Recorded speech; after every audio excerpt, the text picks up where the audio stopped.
नमस्कार दोस्तों, welcome to Avinash GS academy.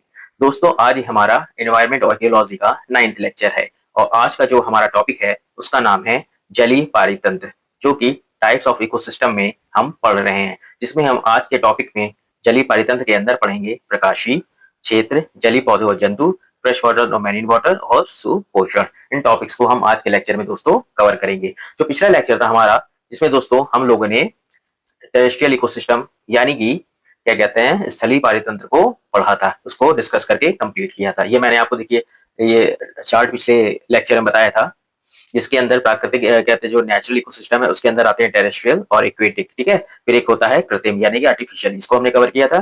पूरा टेरेस्ट्रियल मतलब स्थलीय इकोसिस्टम को कंप्लीट किया था। और आज के लेक्चर में हम लोग इक्वेटिक क्या कहते हैं इकोसिस्टम कंप्लीट करेंगे, जिसके अंदर मैरीन और मीठे जल यानी ताजे जल का इकोसिस्टम आता है, ठीक है। आइए स्टार्ट करते हैं लेक्चर को। तो दोस्तों, सबसे पहले इसका वर्गीकरण है। देखिए, जल में मौजूद नमक की मात्रा के आधार पर जलीय पारितंत्र को बांटा गया है दो भागों में, ठीक है। यहाँ दो होगा बेटा, ठीक है, दो भागों में बांटा गया है। जल में मौजूद नमक की मात्रा के आधार पे, जिसमें मतलब जल में नमक की जो लवण की यानी नमक की मात्रा उसके आधार पे दो भागों में इसको वर्गीकृत किया गया है, ठीक है। जो हमने आपको पिछले क्या कहते हैं देखिए इस चार्ट में समझाया था। देखिए, इसके आधार पे होता है, ठीक है। लवण की मात्रा सबसे ज्यादा इसमें होती है मैरीन में और मीठे जल में कम होती है, इसलिए इसे ताजा जल कहते हैं या मीठा जल भी कहते हैं, ठीक है। आइए देखते हैं। सबसे पहला क्या है, ताजे मीठे पानी का पारितंत्र इकोसिस्टम, फ्रेश वाटर इकोसिस्टम। देखिए, ऐसे जलीय पारितंत्र जिसमें लवण की मात्रा यानी कि नमक की मात्रा बहुत कम, यानी कि पार्ट 5 पीपीटी के से भी कम, यानी कि 5 पार्ट्स पर ट्रिलियन से भी कम होती है, उसे ताजे पानी का पारितंत्र कहते हैं, ठीक है। कौन सा जल जिसके अंदर जो लवण की मात्रा होती है, नमक की मात्रा है वो 5 पीपीटी यानी पार्ट्स पर ट्रिलियन से भी कम हो, उसको हम ताजे पानी का पारितंत्र बोलते हैं। अब इसकी भी दो श्रेणियां हैं, इसको याद रखिएगा दोस्तों। 5 इंपॉर्टेंट चीजें हैं, पूछ लेते हैं। 5 पीपीटी का मतलब होता है पार्ट्स, ठीक है, पार्ट्स पर ट्रिलियन, ठीक है। आपने इस चीज को फुल फॉर्म है, ठीक है। नहीं, फिर इसके भी देखिए दो श्रेणियां हैं ताजे पानी की। उसमें एक पहला है लोटिक। लोटिक का मतलब होता है दोस्तों बहता हुआ जल, जैसे कि नदियां, नदियां का देखिए जल बहता रहता है, झरना जिसका बल चलता रहता है, प्रवाहित होता रहता है जो जल, उसे हम कहते हैं लोटिक, है ना। बहते हुए जल की क्या कहते हैं इकोसिस्टम। इसमें ऑक्सीजन का अच्छा स्तर रहता है यानी कि प्रचुरता रहती है, ठीक है। और दूसरा क्या है, लैंटिक। लैंटिक इकोसिस्टम मतलब ताजे जल में भी दो है, ठीक है। ये पहला ताजा जल है, ठीक है। उसमें भी दो हैं, कौन सा, एक लूटिक और एक लैंटिक। लैंटिक में क्या होता है, जो ठहरे हुए जल है, जैसे कि झीलें ठहरी हुई है, उसमें पानी क्या कहते हैं प्रवाहित नहीं हो रहा, ठहरा हुआ जल है ना, तालाब, दलदल, इन सबको हम कहते हैं लैंटिक यानी कि ठहरा हुआ इकोसिस्टम। कहते हैं लैंटिक इकोसिस्टम यानी कि, और दूसरा पहला क्या था, लोटिक यानी कि बहते हुए जल का इकोसिस्टम, ठीक है। अब देखिए इसके अंदर हो गया। फिर दूसरा क्या था, इसका दूसरा जो है दो भागों मैंने बोला था ना, इसको वर्गीकृत किया गया है जलीय पारितंत्र को। दूसरा होता है दोस्तों समुद्री पारितंत्र यानी कि मैरीन इकोसिस्टम। मतलब कि इसको क्या कहते हैं मैरीन, यानी कि इसमें ऐसा जलीय पारितंत्र जिसमें लवण की मात्रा 35 पीपीटी या उससे भी अधिक हो, तो उसे हम समुद्री या खारे पानी का पारितंत्र कहते हैं। ये पृथ्वी का, ये दोस्तों याद रखिएगा, बहुत इंपॉर्टेंट आया हुआ है क्वेश्चन यूपीपीसीएस का। ये पृथ्वी का सबसे बड़ा पारिस्थितिक तंत्र भी है, ठीक है। ये पृथ्वी में पाए जाना जितने भी पारिस्थितिक तंत्र में सबसे बड़ा पारिस्थितिक कौन सा है, समुद्र, क्योंकि जल की मात्रा हमारे क्या कहते हैं पूरी पृथ्वी पर सबसे ज्यादा है, ठीक है। समुद्र के जानते हैं ना आप, क्या कहते हैं कितना ज्यादा भाग में 1/3 हमारा पानी है पृथ्वी से भरा हुआ, है ना। तो वो क्या है, मैरीन इकोसिस्टम, समुद्री पारितंत्र, जिसका लवण की मात्रा यानी कि नमक की मात्रा 35 पीपीटी से भी अधिक होता है, 35 पार्ट पर ट्रिलियन से भी अधिक हो, उसे हम कहते हैं समुद्री पारितंत्र। इसमें क्या आता है, जैसे महासागर, कोरल रीफ, एस्टुअरी, ठीक है। अब दोस्तों देखिए दो तो मेन है, इसी के अंदर एक तीसरा होता है दोस्तों खारा पारितंत्र, ठीक है ना। ये इसी का ही सब क्या कहते हैं पार्ट है, ठीक है। इसको लोग मोस्टली वैसे तीन भागों में बांट लेते हैं, मतलब मीठे जल का, समुद्री, और फिर क्या कहते हैं मैरीन के बाद खारा पारितंत्र। बेसिकली ये खारे समुद्री पारितंत्र का ही एक पार्ट है। लेकिन ये कैसे इसको हम समझते हैं, ये देखिए, ऐसा पारितंत्र जिसमें लवण की मात्रा 5 से 35 यानी 5 to 35 के बीच में, जिसमें 5 ट्रिलियन होती है नमक की मात्रा यानी कि लवण की मात्रा, उसे हम लवणीय या खारे पारितंत्र कहते हैं। जैसे कि ज्वार नद, कच्छ, मैंग्रोव, दलदल वन, यानी कि जहाँ पे मिट्टी हो, ठीक है ना, और वहां जल का भी कुछ भाग हो, दोनों को मिक्स करके जो क्या कहते हैं पारितंत्र बनता है ना, उसे हम खारा पारितंत्र यानी कि ब्रैकिश वाटर इकोसिस्टम कहते हैं, ठीक है। देखिए अब ज्वार नद कहाँ बनता है, ठीक है ना, समुद्र के किनारे, तो वहाँ समुद्र का पानी भी होता है और नदी भी होती है, ठीक। कच्छ में क्या आता है, वहाँ पे देखिए बहुत ज्यादा वेटलैंड्स हैं, तो वहां पर क्या कहते हैं गीला पानी, मतलब दलदल टाइप का रहता है, ठीक है। पानी और पृथ्वी दोनों के बीच में संपर्क रहता है, तो उसे हम खारा पारितंत्र यानी ब्रैकिश वाटर इकोसिस्टम भी कहते हैं। लेकिन मेनली तो दो ही तरह के होते हैं, एक समुद्री पारितंत्र यानी कि मैरीन इकोसिस्टम, और पहला यानी कि वर्गीकरण इसमें है ताजे यानी कि मीठे पानी का पारितंत्र इकोसिस्टम, ठीक है। इसको दोस्त बच्चों याद रखिएगा बेटा आप लोग, क्योंकि इसमें देखिए मैंने कुछ लोग इसको तीसरे पार्ट करके लिख देते हैं, लेकिन बेसिकली मैंने इसी के अंदर ही लिया, क्योंकि इसी के अंदर ही होता है, क्योंकि इसमें जो क्या कहते हैं जो वो होता है लवण की मात्रा होती है 5 से 35 के बीच में होती है, ठीक है, क्योंकि यानी कि थोड़ा खारा ही होता है ये, ठीक है। मेन ताजे क्या कहते हैं ताजे पानी के इकोसिस्टम में नहीं आता, और ना ही एकदम मैरीन होता है, ठीक है, इन दोनों के बीच में होता है, इसलिए खारा पानी कहलाता है, इसे ब्रैकिश वाटर इकोसिस्टम कहते हैं। ये याद रखिएगा दोस्तों कि 5 से 35 क्या होता है खारे पानी का, और तो 35 और 35 के अबव रहता है उसे हम कहते हैं मैरीन इकोसिस्टम, और जो कि 5 से कम रहता है, ठीक है ना, 5 पीपीटी से कम रहता है उसे हम कहते हैं ताजे पानी का इकोसिस्टम।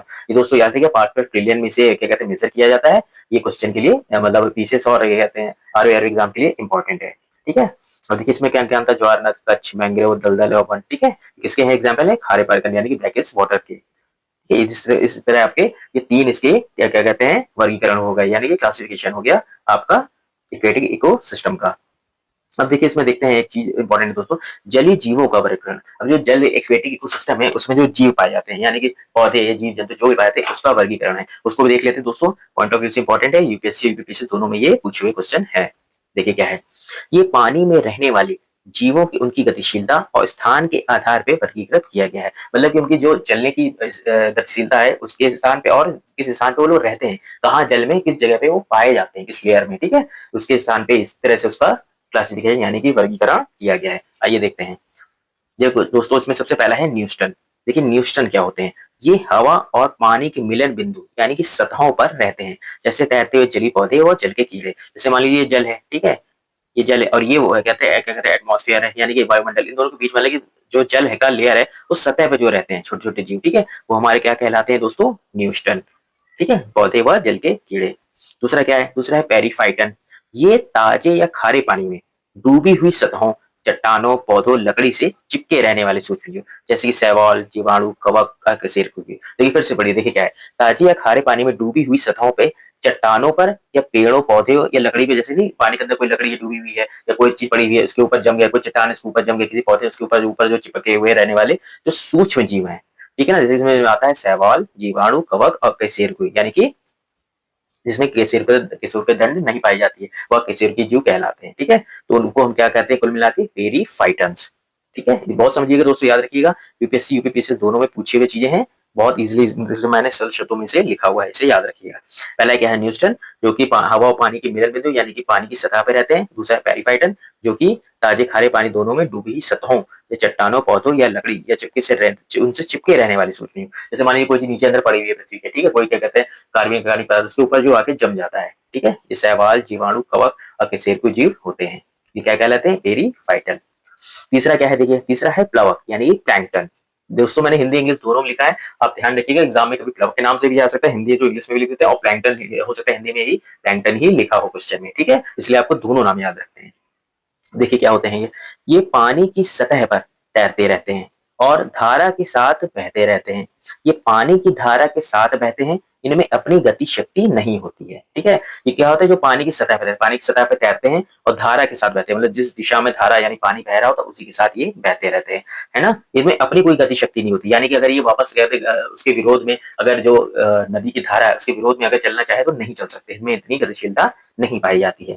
ये कार्बन सिंक के रूप में काम करते हैं, रूप में समुद्र में काम करते हैं, इनके नष्ट होने पे खाद्य श्रृंखला प्रभावित होगी, ये इनकी बहुत बड़ी इंपॉर्टेंस है दोस्तों, ये याद रखिएगा फ्लवर प्लैंक्टन्स की बहुत बड़ी फायदा, अभी इसको एक्सप्लेन भी करेंगे। ये मुख्यतः दो प्रकार के होते हैं, लेकिन आप इसको पहले समझिए कि कार्बन सिंक क्या होता है। अब देखिए इसमें पॉइंट दोस्तों आ गया है कार्बन सिंक। कार्बन सिंक ये होता है जो दोस्तों बेटा कि जैसे मान लीजिए जितने भी इकोसिस्टम जैसे मैरीन इकोसिस्टम है ना उसमें जो क्या कहते हैं ना कार्बन को सोख लेते हैं, कार्बन को CO2 को कार्बन डाइऑक्साइड को सोख लेते हैं, ठीक है ना, तो ये हमारी तरह बहुत फायदेमंद चीजें होती है क्योंकि ऑक्सीजन को छोड़ते हैं और क्या कहते हैं और कार्बन CO2 को ये सोख लेते हैं, इसलिए इनको कहते हैं कार्बन सिंक भी बोला जाता है। क्या होते हैं प्लैंक्टन्स होते हैं, बहुत इंपॉर्टेंट टर्म है दोस्तों, याद रखिएगा क्वेश्चन में पूछे जाते हैं, ये शब्दों से खेला जाता है, क्वेश्चन के शब्दों से खेला जाता है और आप उसमें फंस जाते हैं, ठीक है।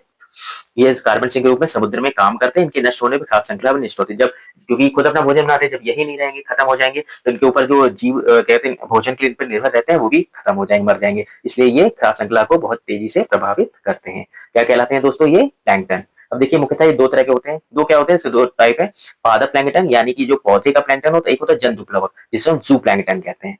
है ना। पादप प्लवक कहते हैं, फाइटोप्लैंक्टन कहते हैं प्लवक यानी पादप प्लवक, फिर है जंतु प्लवक यानी कि जू प्लैंक्टन। दोनों में डिफरेंस है दोस्तों, याद रखिए कभी क्वेश्चन में वो अगर उसने देखिए जू प्लैंक्टन लिखा हुआ है या फाइटोप्लैंक्टन लिखा है। फाइटो मतलब पौधों के प्लवक और जंतु मतलब जू माने जंतु, जंतु यानी जंतु के प्लैंक्टन। दोस्तों याद रखिएगा बहुत इंपॉर्टेंट टर्म है, कभी कभी शब्दों से ही खेलते हैं क्वेश्चन में, ठीक है। ये देखते हैं क्या क्या होता है। फाइटोप्लैंक्टन क्या है कि ऐसे सूक्ष्म पौधे यानी कि पौधे होते हैं, फाइटो मींस पौधे, जैसे कि डाइटम, साइनोबैक्टीरिया, प्रोटोजोआ, ये स्वपोषी होते हैं। यानी स्वपोषी होने का मतलब अपना भोजन स्वयं बनाते हैं, यानी कि ये प्रकाश संश्लेषण की क्रिया द्वारा अपने भोजन का स्वयं निर्माण करते हैं, जिससे ऑक्सीजन का भी उत्पादन होता है। ठीक है, ये हमने पहले पढ़ा था ना, प्रकाश संश्लेषण प्रक्रिया कैसे होती है, किस तरह मैंने समझाया था पिछले लेक्चर्स में। अगर आपने उसको पढ़ा होगा तो बहुत अच्छे से इस बात को समझ पा रहे होंगे। स्वपोषी होते हैं, अपना भोजन स्वयं बनाते हैं, किसके प्रकाश संश्लेषण क्रिया में, ठीक है, इसलिए इनको फाइटोप्लैंक्टन कहते हैं। दूसरा क्या है, जंतु प्लैंक्टन। ये छोटे जानवर होते हैं और जानवर या लार्वा होते हैं, ये पादप प्लवक को खाकर, मैंने बोला ना देखिए इस पे डिपेंड होते हैं, जो जानवर होते हैं जू प्लैंक्टन होते हैं वो फाइटोप्लैंक्टन पर निर्भर होते हैं, खाकर अपने भोजन को पोषण करते हैं यानी भोजन प्राप्त करते हैं, अर्थात ये परपोषी होते हैं। ठीक है, दोनों में ये डिफरेंस हो गया दोस्तों, ध्यान रखिएगा बहुत इंपॉर्टेंट टर्म है। पादप जो जंतु प्लैंक्टन होते हैं, जू प्लैंक्टन होते हैं, फाइटोप्लैंक्टन पे अपने भोजन के लिए निर्भर होते हैं। ठीक है, ये किसके टाइप है दोस्तों, प्लवक के यानी कि प्लैंक्टन के।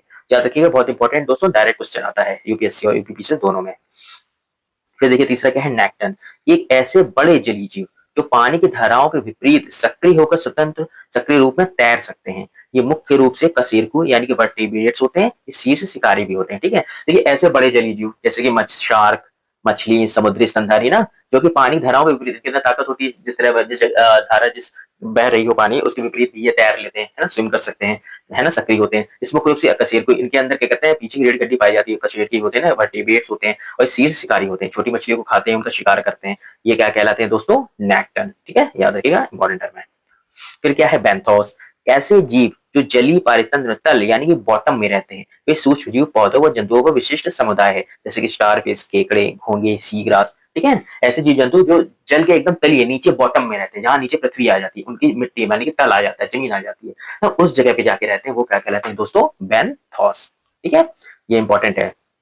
इस तरीके से दोस्तों हमने इनके क्या कहते हैं आपके जलीय जीवों के वर्गीकरण को पढ़ा, जिसमें हम लोग ने न्यूस्टन, पेरिफाइटन, प्लवक और नेक्टन, इनको और फिर बेंथोस, 5 तरह के होते हैं। ठीक है ना, ये दोस्तों नेमिंग हो गई।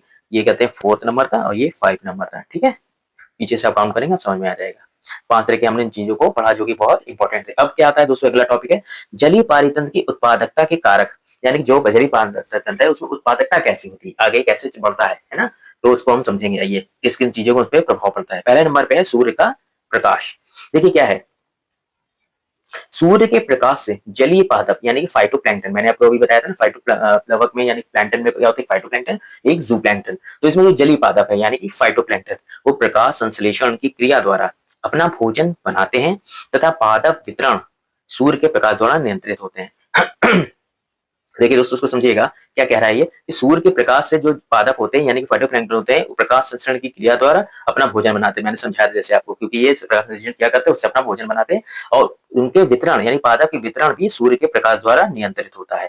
ये किसके द्वारा होता है, प्रकाश के, सूर्य के प्रकाश द्वारा। ठीक है, अब क्या क्या होते हैं, देखिए बहुत इंपॉर्टेंट है, तो इसे मैंने समझाया था, ये समझने वाली चीज होती है। मैं पिछले लेक्चर में भी आपको बताया था, जब बेटा मैं कुछ समझाया करूँ समझा करेगी, वो आधी चीजों में बहुत काम आता है। ठीक है, मैंने आपको इस नोट्स को इस तरीके से बना ही रहा हूँ कि आपको प्री के साथ साथ मेंस के भी समझ को विकसित कर देता है। ठीक है, और आपको इसी तरह पढ़ते ही चलना है बेटा, जिससे कि आपकी मेंस की भी जो समझ है लिखने की वो विकसित हो सके। अब मैं वहां पे अगर जैसे मान लीजिए उन्होंने स्वपोषी लिख दिया, तो आपको समझ जाना चाहिए कि वहां पे वो प्रकाश संश्लेषण किया करते हैं, अपना भोजन बनाते हैं, और वो पौधे हैं। ठीक है, ना कि जंतु, क्योंकि पौधे ही अपना भोजन स्वयं बना सकते हैं, कोई जंतु अपना भोजन नहीं बना सकता है।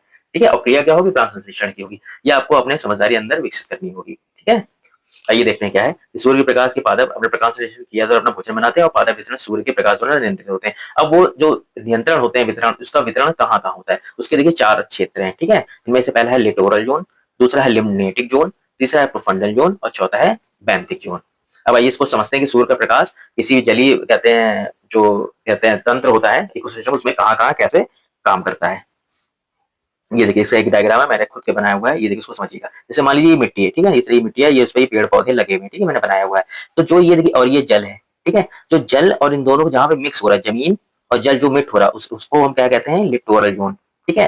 और फिर एक जल है, यहाँ पे कहीं मिट्टी उसमें टच नहीं कर रही, यानी कि जमीन जो है स्थल उसमें टच नहीं कर रहा, जो बीच का बिल्कुल पार्ट है और बिल्कुल ऊपरी सतह का, वो क्या कहलाता है हमारा लिम्नेटिक जोन। जो जल और पृथ्वी के बीच का होता है उसे कहते हैं लिटोरल जोन। जो जल और पृथ्वी के सॉरी सिर्फ जल पे बीचों बीच होता है लिम्नेटिक जोन, इससे प्रकाश अच्छी तरीके से पहुंच जाता है। फिर होता है बिल्कुल बीच में, है ना, तो काफी नीचे होता है, प्रकाश अच्छी तरीके से नहीं पहुंचता है, लेकिन एकदम तल भी नहीं होता उसके, लिम्नेटिक जोन और जो नीचे बैंथिक जोन उसके बीच में होता है, उसे हम कहते हैं प्रोफाउंड जोन। ठीक है, प्रोफाउंडल जोन। और जो सबसे नीचे होता है, जो पृथ्वी के तल पे पाया जाता है, उसे हम कहते हैं बैंथिक जोन। अब आइए करके इसे समझते हैं। ठीक है, ये डायग्राम था दोस्तों समझाने के लिए।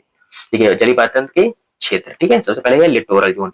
लिटोरल जोन समझाया था ना आपको, ये देखिए लिटोरल जोन है। ठीक है, क्या है लिटोरल जोन? आइए, तटीय क्षेत्र, समुद्र या झील या नदी का वो उथला किनारा, है ना, शोर किनारा, जो उच्च ज्वर या निम्न ज्वर के बीच स्थित होता है।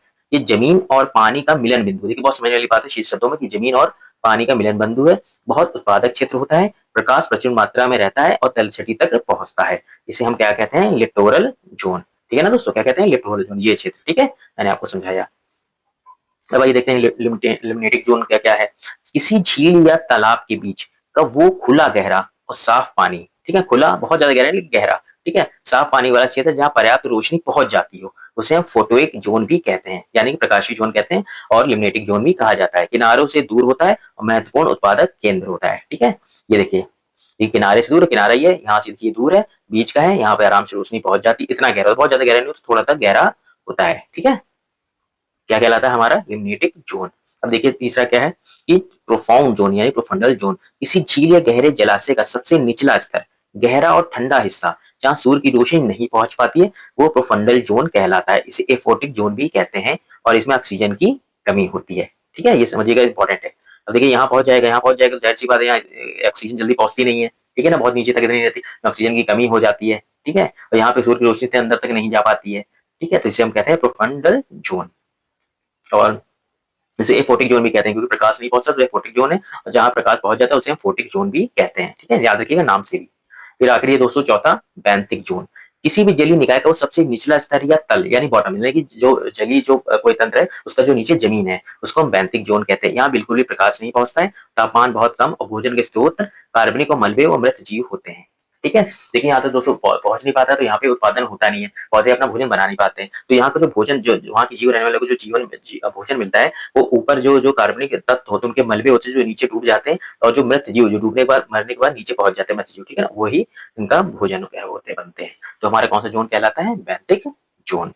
ठीक है दोस्तों, इस तरीके से देखिए हमने चार चीजों को पढ़ा। कौन कौन सा? लिम्नेटिक जोन, दोनों के बीच के में, जलीय और तल के, फिर बिल्कुल जल में भी होता है उसे लिम्नेटिक जोन, जो लिम्नेटिक और बैंथिक जोन बीच में होता है वो प्रोफंडल जोन, और सबसे आखिरी जो जमीन से जुड़ा हुआ रहता है वो कहता है बैंथिक जोन। ठीक है, याद रखिएगा दोस्तों, आप लोग के लिए बच्चों बहुत सही चीज है। देखिए बहुत कम शब्दों में मैंने बहुत अच्छी डेफिनेशन आपको देता हूँ, जिससे आपके मेंस के लिए भी आपको बहुत अच्छे से चलता रहे। ठीक है, अब देखिए मैंने आपको बताया ना जलीय तंत्र की क्या कहते हैं उत्पादकता के कारक। तो पहला उत्पादक कारक सूर्य का प्रकाश हो गया, फिर हमने उसके सारे जोन को पढ़ लिए कि किस तरीके से प्रकाश के जोन काम करते हैं। ठीक है, जलीय तंत्र। अब क्या है दूसरा बी, यानी कि घुलित ऑक्सीजन, डिजॉल्व ऑक्सीजन, जिसे हम डीओबी शॉर्ट में कहते हैं। क्या होता है? देखिए पानी में घुली हुई ऑक्सीजन की मात्रा जो जलीय जीवों के जीवित रहने के लिए आवश्यक होता है, जो जल जीवन रहता है वहां पर उनके जीवों को रहने के लिए जो आवश्यक मात्रा होता है पानी में घुली हुई ऑक्सीजन की, उसे ही हम डीओ यानी कि डिजॉल्व ऑक्सीजन कहते हैं। अब इसे पीपीएम में मापते हैं, यानी कि पार्ट्स पर मिलियन। वो क्या था उसकी लवाता किसमें कहते हैं मेजर करते हैं? पीपीटी में, पार्ट्स पर ट्रिलियन में।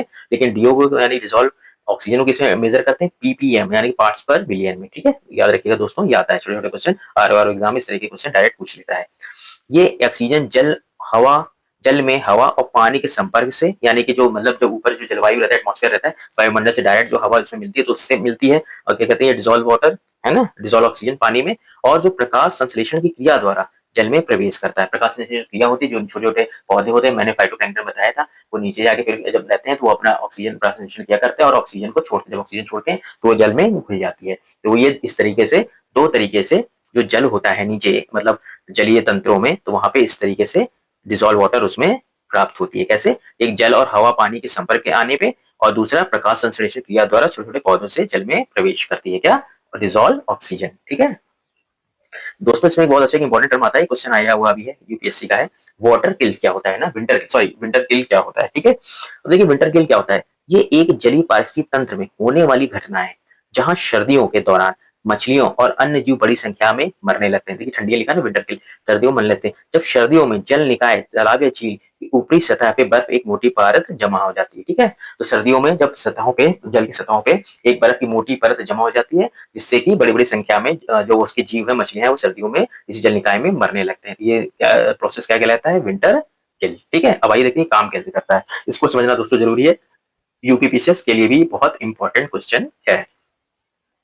देखिए तो ये क्या होता है, जिससे कि सूर्य की रोशनी पानी के अंदर, जब देखिए उसमें बर्फ जमा हो जाती है किसी भी जलित निकाय के ऊपर, ठीक है ना, तालाब की वजह से मान लीजिए जल, नदी के ऊपर बर्फ जम गई ऊपरी सतह पर, तो क्या होता है, जिससे सूर्य की रोशनी पानी के अंदर नहीं जा पाती है और फलस्वरूप प्रकाश संश्लेषण की क्रिया रुक जाती है। तब देखिए उसमें सूर्य गया नहीं अंदर उसकी किरण, उसका प्रकाश, तो वहां पे उसका प्रकाश संश्लेषण की प्रक्रिया रुक जाती है। जो प्रकाश संश्लेषण की प्रक्रिया होती है वो रुक जाती है। उससे क्या होता है कि जिससे पानी के अंदर मछलियों अन्य जीव मर जाते हैं ऑक्सीजन की कमी कर। अब जब प्रकाश संश्लेषण नहीं होता, मैंने बताया था प्रकाश संश्लेषण से ऑक्सीजन निकलता है, प्रकाश संश्लेषण क्रिया में और CO2 को ऑब्जॉर्व करता है और ऑक्सीजन छोड़ता है। मैंने पहले भी शुरुआती लेक्चर में आपको समझाया था ये सब चीजें, इसलिए बहुत इंपॉर्टेंट होती है। जब दोस्तों मैं छोटे टर्म पढ़ा रहा होता हूँ ना, ये बहुत इंपॉर्टेंट होता है, जो आगे आपकी बड़ी चीजों में बहुत इन्वॉल्व होता है प्रोसेस में, ठीक है, ये समझना जरूरी होता है। ये समझते हैं, जब पानी के अंदर मछलियां अन्य जीव मर जाते हैं, ऑक्सीजन की कमी हो जाती है, क्योंकि वहां पर प्रकाश संश्लेषण की क्रिया वहां रुक जाती है। क्योंकि क्योंकि नई ऑक्सीजन बन नहीं पाती है ना, जब प्रकाश संश्लेषण प्रक्रिया होती है, एक नई ऑक्सीजन बन नहीं पाती है ना, ना ही एटमॉस्फेयर से ऑक्सीजन मिल पाती है। जब ऊपर की परत जम जाएगी तो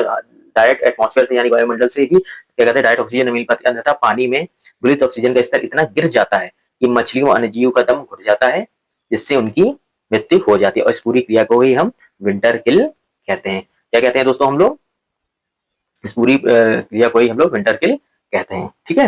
ये इंपॉर्टेंट टर्म है दोस्तों, याद रखिएगा, इसलिए मैंने आपको बहुत ही सीधे और शांत शब्दों में आपको समझा दिया है। ये हमारा तीसरा था भी था, घुलित ऑक्सीजन यानी कि डिसॉल्व ऑक्सीजन। इसी को हमने इस प्रोसेस को समझा और ये कैसे होता है, इस तरीके से इसको प्रोसेस जो विंटर किल है इसको समझते हैं। ये बहुत ये मतलब इंपॉर्टेंट है दोनों एग्जाम ऑफ यूपीएससी से भी और यूपीपीसीएस से भी। तीसरा देखिए क्या कारक है, तापमान यानी कि टेम्परेचर। चूंकि पानी में रहने वाले अधिकांश जीव कोल्ड ब्लडेड होते हैं, ठीक है, शीत रक्त वाले, इसलिए इनकी हर गतिविधि में बाहरी तापमान पर निर्भर करती है। जो कि चपाचप यानी कि है ना, और प्रजनन की जो उनकी प्रोसेस होता है, थर्मल स्ट्रेटिफिकेशन, इस तरह की जो होती है ना, जो प्रोसेस होता है उनमें ये टेम्परेचर बहुत डिपेंड करती है, इससे उनका प्रजनन की दर बढ़ जाती है, ठीक है ना। जो हमारे क्या कहते हैं चपाचप की दर होती है, ठीक है ना, उनको मतलब भोजन को पचाने की करने की, तो वो उनका बहुत दरें बहुत नीचे कम हो जाती है। थर्मल स्ट्रेटिफिकेशन नहीं हो पाता ठीक तरीके से, कहते हैं टेम्परेचर मतलब जिस तरीके से उसमें विस्तारण होता है मतलब जल में, ठीक है, तो इन चीजों का इस पे प्रभाव पड़ता है जो वहां पे रहने वाले जीव होते हैं, ठीक है। अधिकांश जीवों पर इसलिए गतिविधियों को भारी तापमान निर्भर करता है, इसलिए टेम्परेचर बहुत इंपॉर्टेंट कारक होता है। आइए इसमें एक दोस्तों होती है सुपोषण यानी कि एट्रोफिकेशन। अब आइए देखते हैं एट्रोफिकेशन क्या चीज होती है। इंपॉर्टेंट टर्म है दोस्तों, याद रखिएगा, आया हुआ क्वेश्चन है और यूपीएससी आरओ के लिए बहुत ज्यादा इंपॉर्टेंट है, यूपीएससी में भी आया हुआ है। एक ऐसी प्रक्रिया जिसमें किसी जलाशय यानी कि झील, तालाब या नदी में पोषक तत्वों, मुख्य रूप से नाइट्रोजन और फास्फोरस, दोस्तों ये याद कर लीजिएगा, ये आरओ और यूपीएससी के लिए बहुत इंपॉर्टेंट है, डायरेक्ट क्वेश्चन आ जाते हैं मैच में, ठीक है। यानी कि झील, नदी, तालाब में पोषक तत्वों मुख्य रूप से जैसे कि नाइट्रोजन और फास्फोरस की मात्रा बहुत बढ़ जाती है, जिससे शैवाल, प्लवक की प्रचुर मात्रा में बढ़ोतरी होती है, ठीक है ना, तो उसे ही हम सुपोषण कहते हैं। अभी कैसे होता है, इसके फिर क्या क्या होता है, शैवाल का प्रपुष्टन हो जाता है, ठीक है ना, जब बहुत ज्यादा क्या कहते हैं उसमें पोषक तत्व मिल जाते हैं, नाइट्रोजन फास्फोरस की मात्रा बहुत बढ़ जाती है, तो शैवाल का प्रपुष्टन होता है। प्रवाल प्रपुष्टन क्या होता है, इसमें शैवाल और प्लवक की जो मात्रा होती है बहुत ज्यादा संख्या बढ़ जाती है, मतलब एक होती है स्टेबल, मैंने बताया था स्टेबिलिटी क्या होती है, किसी इकोसिस्टम में स्टेबलाइजेशन क्या होता है, तो स्टेबिलिटी के जो स्टेज होती है उसको पार कर जाती है, यानी कि जो उनकी संख्या होती है बहुत ज्यादा, जब पार, मैंने बताया था स्टेबिलिटी क्या होती है, जब किसी भी जानवर जीव की संख्या बहुत कम हो तो भी वो अनस्टेबल हो जाता है इकोसिस्टम, और बहुत ज्यादा हो तो भी वो अनस्टेबल हो जाता है। तो जब बहुत ज्यादा संख्या बढ़ जाती है तो ये अनस्टेबल हो जाता है, शैवाल प्रपुष्टन होता है। उससे क्या होता है, सूर्य के प्रकाश में बाधा आने लगती है। मैंने बताया था जब बहुत ज्यादा ऊपर जम जाता है, एक लेयर जम जाती है शैवालों की, तो सूर्य के प्रकाश अंदर पहुंच नहीं पाता है, जिससे क्या होता है फिर ऑक्सीजन की कमी, मात्रा कम हो जाती है, और भोजन जो मिलते हैं अन्य जीवों को वो उनके में कमी आ जाती है, जिससे कि ऑक्सीजन में कमी आ जाती है, ठीक है, क्योंकि सूर्य प्रकाश नहीं होगा, प्रकाश संश्लेषण क्रिया नहीं होगी तो ऑक्सीजन नहीं बनेगा, इससे वहां पर एक डेड जोन बन जाता है, ठीक है। ये देखिए मैंने दोस्तों बहुत सीधे शब्दों में लिखा हुआ है, लेकिन क्योंकि यहाँ पे अभी हम लोग पूरी तरीके से इस पूरे स्टेप बाय स्टेप आपको मैंने सिर्फ नाम से बताया है, क्योंकि जब अभी हम लोग जब आगे पॉल्यूशन पढ़ेंगे ना, प्रदूषण, जब हम लोग इस चैप्टर पढ़ेंगे उसमें बहुत डिटेल में अंदर जाके पढ़ेंगे, क्योंकि इसमें बीओडी कैसे बनता है, कैसे नहीं होता है, कितना सीओडी क्या होता है, केमिकल ऑक्साइड डिसोल्यूशन ऑक्सीजन क्या होती है, ठीक है, इन सब चीजों को बहुत डिटेल में पढ़ेंगे अंदर जाके। लेकिन अभी यहाँ पे हम लोग क्योंकि सिर्फ एप्लीकेशन पढ़ रहे हैं एक्वेटिक क्या कहते हैं इकोसिस्टम के लिए, इसलिए इसको मैंने डायरेक्ट पॉइंट में आपको लिख दिया है, ठीक है, अभी आगे जब हम पॉल्यूशन पढ़ेंगे दोस्तों इसको बहुत डिटेल में जाएंगे, ठीक है ना, कि कैसे ये वर्क करता है। अभी तो सिर्फ हम लोग इसलिए पढ़ रहे हैं कि जलीय क्या कहते हैं किसी इकोसिस्टम में कैसे पोषण होता है, ठीक है। तो कैसे होता है, जब बहुत ज्यादा नाइट्रोजन फास्फोरस की मात्रा बढ़ जाती है तो वहां पे सेवल प्रक्रिया मर जाती है, इसे हम यूट्रोफिकेशन कहते हैं ये प्रोसेस को, ठीक है। इसमें क्या होता है, सेवल प्रसुषण होता है, सूर्य प्रकाश में बाधा आ जाती है इसके होने से, ऑक्सीजन की कमी हो जाती है और फिर आखिरी में एक डेड जोन बन जाता है। इसके प्रभाव है, ठीक है, याद रखिएगा। फिर कारण क्या क्या होते हैं दोस्तों, कारण क्या होता है, कृषि का अपवाह, जब कृषि चीजें होती है ना, जो कहते हैं डेट्स, जो कृषि के जो बचे हुए वो चीजें होती है, वो जब प्रभाव होकर जाके उसमें मिल जाती है तो वहां से हम लोग को फास्फोरस नाइट्रोजन मिलता है, ठीक है। तो उसको यूट्रोफिकेशन होता है। सीवेज की गंदगी, जो हम लोग के गटर की गंदगी जाती है उसमें बहुत चीजें आती है, तो उसमें भी चीजें आ जाती है, तो डायरेक्ट पानी में जलीय तंत्र मिलती है, वहां पे यूट्रोफिकेशन हो जाता है। फिर बहुत ज्यादा क्या कहते हैं सवालों की वहां पे संख्या बढ़ जाती है। डिटर्जेंट, ये डिटर्जेंट जो हम लोग जैसे कपड़े धोते हैं, है ना, तो उससे जब जाता है फास्फोरस, उसमें दोस्तों फास्फोरस होता है, वो जाके जब जलीय तंत्र में मिलता है फास्फोरस की मात्रा बहुत बढ़ जाती है, वहां पे यूट्रोफिकेशन हो जाता है। ये दोस्तों कारण है, ये आपके कारण है, किन कारणों से ज्यादा, मतलब ऐसे बहुत कारण है लेकिन मुख्य कारण है, इनकी वजह से ये जाके यूट्रोफिकेशन होता है जलीय तंत्रों में, ठीक है।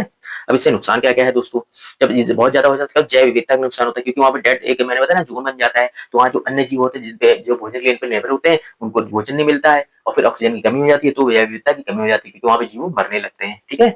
पानी की गुणवत्ता में गिरावट आ जाती है, जो हम लोग पानी पीते हैं उसमें गंदगी आ जाती है, ठीक है, जो उसको बहुत अच्छा एक लेवल होता है ताजे पानी को, बताया 5 पार्ट पर ट्रिलियन तक होता है, तो उसमें कहते हैं बहुत बढ़ जाता है 5 से, फिर वो ताजा नहीं रहता, खारा पानी बन जाता है, तो पानी की गुणवत्ता में भी गिरावट आ जाती है। और विषाक्त पदार्थों के जीवों में स्थानांतरण होता है, मैंने आपको बताया था, विषाक्त पदार्थ पहले पानी मिलते हैं, तो जब जीव इसको खाते हैं तो उसके अंदर जाके स्टोर होने लगता है, बायो मैग्निफिकेशन मैंने आपको समझाया था, ठीक है। याद करिए, मैंने पिछले लेक्चर में सारी चीजों को आपको बताया हुआ है दोस्तों, अगर आपने नहीं पढ़ा है तो पुराने लेक्चर में जाकर उन चीजों को समझिए। मैंने उनके कहते हैं छोटे छोटे जो बहुत अच्छे पॉइंट्स होते हैं ना, फैक्ट्स बहुत अच्छे समझाया है, जो एग्जाम पॉइंट ऑफ व्यू से बहुत ज्यादा इंपॉर्टेंट है, ठीक है। तो ये इसके नुकसान हुए, जैव विविधता नुकसान पहुंचाता है, पानी की गुणवत्ता में गिरावट आती है, और विषाक्त पदार्थों जीवों का स्थानांतरण भी इसके द्वारा होता है, इसके विषाक्त पदार्थों का, किसका, विषाक्त पदार्थों, दोस्तों याद रखिए इंपॉर्टेंट पॉइंट है, ठीक है। इस तरीके से हम लोगों ने सुपोषण यूट्रोफिकेशन को समझा, ठीक है। इससे इससे क्या क्या कहते हैं अफवाह, इस तरीके से इसका प्रभाव, क्या उसका प्रभाव होता है, क्या इसके कारण होते हैं और क्या इससे नुकसान होते हैं, ठीक है। आइए अब देखते हैं आगे क्या है। ओह अच्छा, आज इतना ही था। तो दोस्तों इस तरीके से हमने आज के लेक्चर में इतनी चीजों को पढ़ा है, जिसमें हमने इन टॉपिक्स को कवर किया, जिसमें कि प्रकाश का क्षेत्र हमने पढ़ा, ठीक है, जलीय पौधे और जंतुओं को हमने पढ़ा, फ्रेश वाटर और मैरीन वाटर के बीच में डिफरेंस को समझा कि कैसे वो काम करते हैं, कैसे मैरीन वाटर काम करता है, उसमें कितनी लवणता होती है, किसमें उसमें लवणता होती है, कितने डिफरेंसेस है, और सुपोषण को समझा जो इस जलीय पारितंत्र की चीजों के लिए बहुत इंपॉर्टेंट है, ठीक है। देखिए इसके चलिए उसमें क्या कहते हैं, जो जल में मौजूद नमक की मात्रा है वर्गीकरण उसको समझा, ठीक है। फिर उसमें जो जलीय जीवों का वर्गीकरण है उसको हमने समझा, कौन कौन से होते हैं, न्यूस्टन, पेरिफाइटन, है ना, प्लवक, पादप प्लवक, जंतु प्लवक, फाइटोप्लैंक्टन, जूप्लैंक्टन, है ना। उसके बाद फिर इसको पढ़ने के बाद हमने जलीय पाचन की उत्पादकता के कारक को समझा, क्या क्या है, सूर्य का प्रकाश, है ना, littoral zone, limnetic zone, profundal zone, benthic zone. उसके बाद विंटर किल प्रोसेस को समझा, टेम्परेचर, है ना, किस तरह कारक उस पर काम करते हैं, ठीक है। तो इतने पॉइंट्स को दोस्तों हमने आज हमने डिस्कस किया है, और नेक्स्ट लेक्चर में अभी हमारे क्रिटिकल सिस्टम खत्म नहीं हुआ है, अब हमने इसमें सारे कारक और चीजों को पढ़ा है जिसमें हमें जरूरत होती है, ये डायरेक्ट क्वेश्चन आते हैं दोस्तों, बहुत इंपॉर्टेंट फैक्ट्स हैं, ठीक है। अब हम लोग नेक्स्ट लेक्चर में जो इक्वेटिक सिस्टम है उसमें जितने टाइप्स ऑफ इको सिस्टम है, टाइप्स ऑफ इको सिस्टम जो इक्वेटिक के हैं 4-5 है, जो मुख्य है, हमेशा बहुत इंपॉर्टेंट है ना, जो point exam point of view से, जैसे मैंग्रोव हुआ, एस्चुरी हुआ, ठीक है, झील हुआ, ठीक है, उसमें बहुत पूछा जाता है और डायरेक्ट क्वेश्चन आते हैं। अगर आपने थोड़ी सी समझ विकसित कर ली है तो उसको आप मेंस के भी क्वेश्चन को डायरेक्ट जो मैं समझा उसको समझ के आप लिख सकते हैं, ठीक है, बहुत सरल शब्दों में। तो उस टॉपिक को हम नेक्स्ट क्या कहते हैं अपने लेक्चर में कंप्लीट करेंगे। इस तरीके से हमारा नेक्स्ट लेक्चर में पूरा का पूरा हमारा जो जलीय पारितंत्र है इस तरीके से पूरा खत्म हो जाएगा, ठीक है। आज हमने टॉपिक होता है मैट्रिन को समझ लिया, मीठे जल को समझ लिया, स्थिर और क्या कहते हैं प्रवाहित को हमने समझा, यानी कि ल्यूएंटिक और लोटिक समझा, और नेक्स्ट लेक्चर में टाइप्स ऑफ एक्वेटिक इकोसिस्टम को खत्म करके हम लोग पूरे एक्वेटिक सिस्टम को कंप्लीट कर लेंगे, ठीक है दोस्तों। तो दोस्तों आप पिछले भी लेक्चर देखिएगा, आपको सारी चीजें समझ में आती रहेंगी, ठीक है। तो आज का दोस्तों यही लेक्चर है, अगर आपको हमारा वीडियो अच्छा लगा उसे लाइक और सब्सक्राइब जरूर करिएगा हमारे चैनल को। मिलते हैं नेक्स्ट वीडियो में, थैंक यू।